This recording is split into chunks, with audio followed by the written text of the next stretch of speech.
Hey guys, welcome to Chapter 3, Section 1, and we're going to get back into doing some Rails stuff. Chapter 2 was a bit of a break, so we could learn the basics of the Ruby programming language. This section is going to be all about the Rails framework. It's going to be about MVC, Model View Controller, a bit, and also we're going to go over the folder structure and why the Rails framework, why people use it, and why it's a great framework. So here are the traits that stick out when we talk about Ruby on Rails. First, it's an open source framework.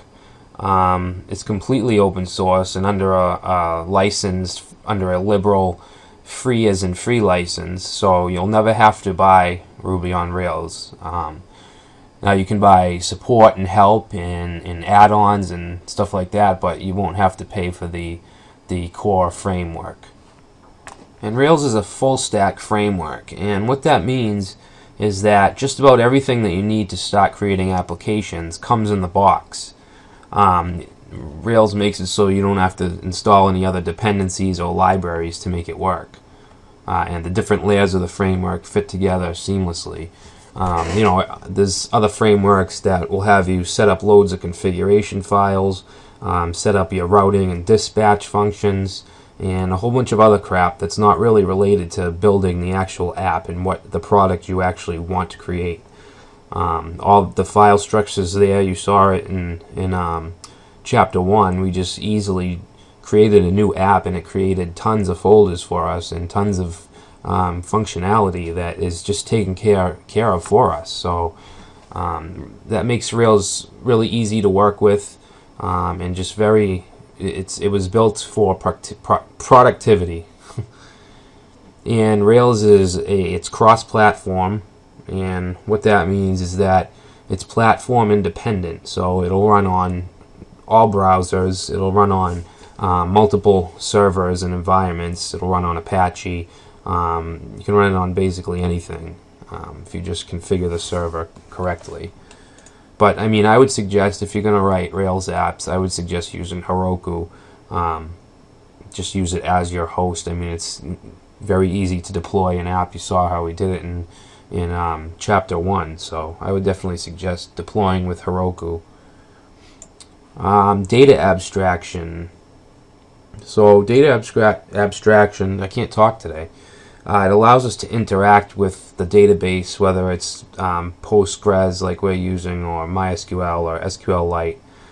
We can interact with those databases without having to do the low-level SQL work.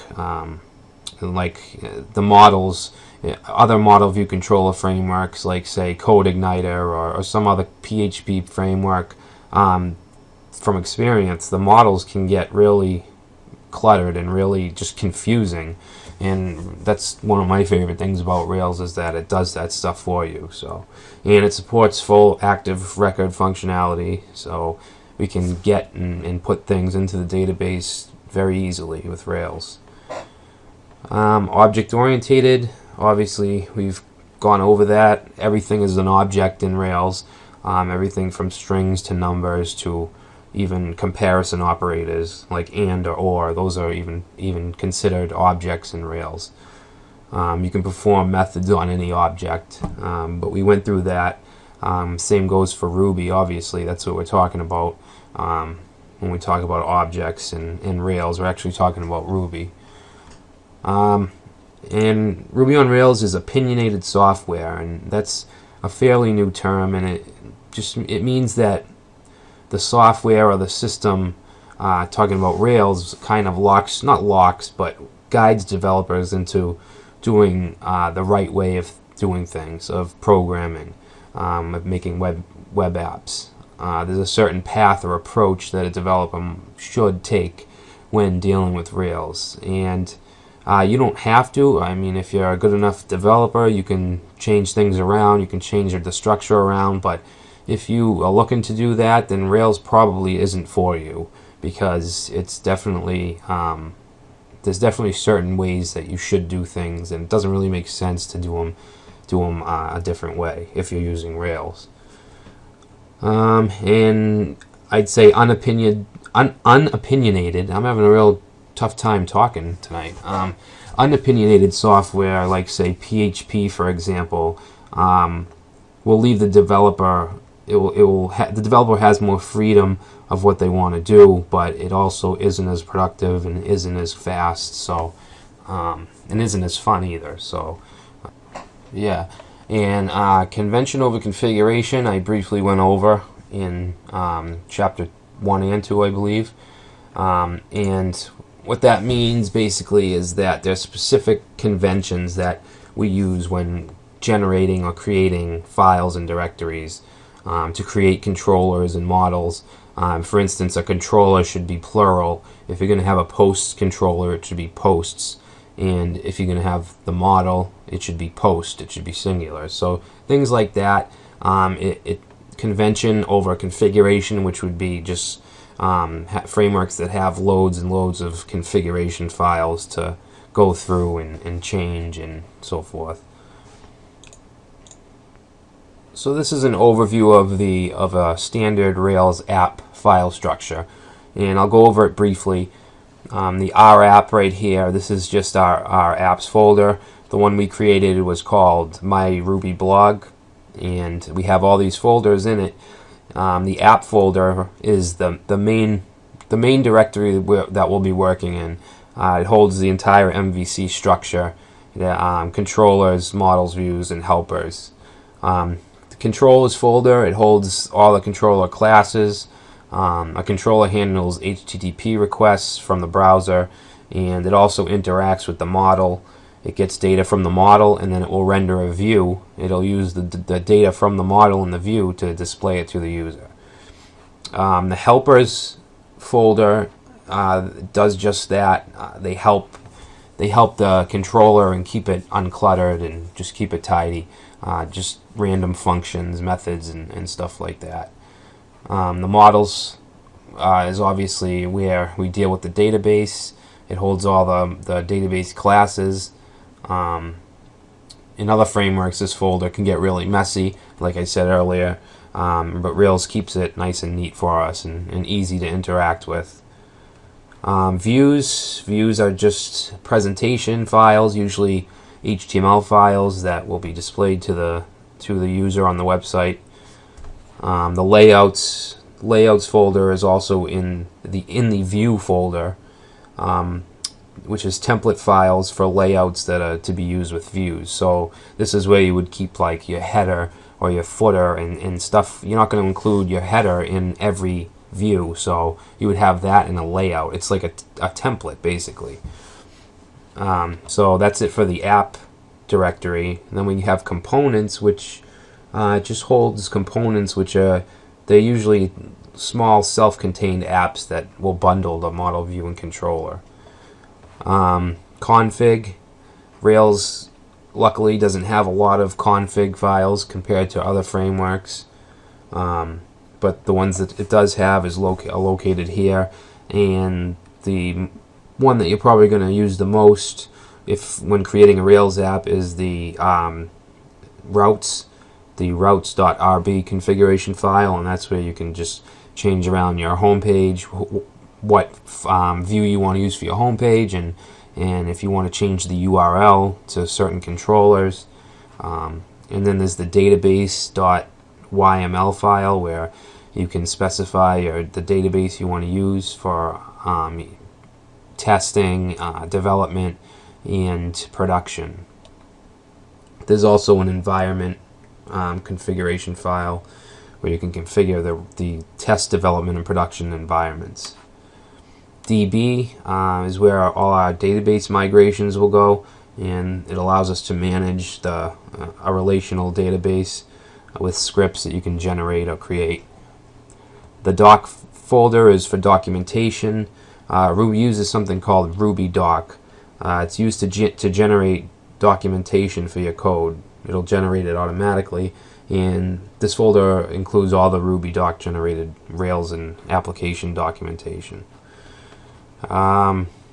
Let's see, lib is for our libraries, all our library classes. Logs is for our error logs and other kinds of logs. Public is the folder that is available to the web. This is where you would put your JavaScript files, your CSS, your images folder, and you could also have static HTML pages here. If you didn't want to use a dynamic view for your home page, you could actually just put an index.html file in this folder, and that's what it'll show for your home page. Scripts holds just that, scripts, and you can manage various tools that you can use with Rails. For instance, the generate command that we use to generate files. That's a script, and that's where that is kept. The test folder is, you can do mocks, unit testing, fixtures. We'll go over that in future sections. Temporary files is all the temporary files that are held for intermediate processing. Vendors is for third-party libraries.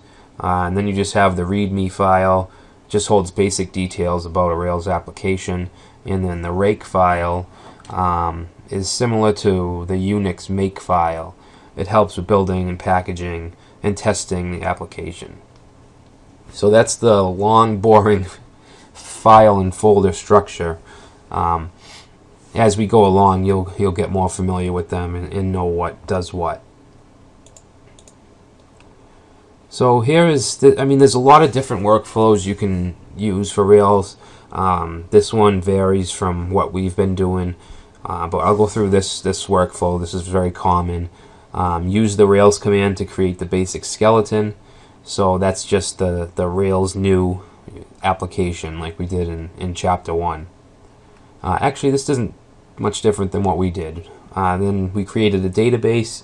We did that in Chapter 1. We created the Postgres database, and we configured the database config file. And let's see, configure the application to know where your database is located, and the login credentials. That would be the database.yml configuration file. Create Rails active records or models, because they are the business objects you'll be working on in your controllers. So we'll be doing that this chapter, I believe. Database migrations.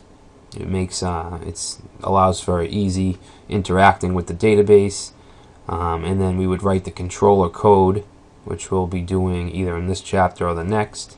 We're going to create a post controller, a users controller, probably some other ones, a page controller, and then we would create the views to present to the users of our website. So we would create the dynamic HTML files, which will hold HTML and will convert data from the model into HTML.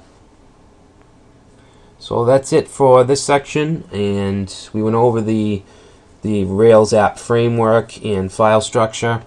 Not too exciting, but it's just stuff. It's core knowledge that you need to have if you're gonna really get into programming Rails applications. So now we'll get into. I'm not exactly sure what we're gonna do next. Either more MVC explanation, or we'll just get right into the programming. I'll see you in the next video.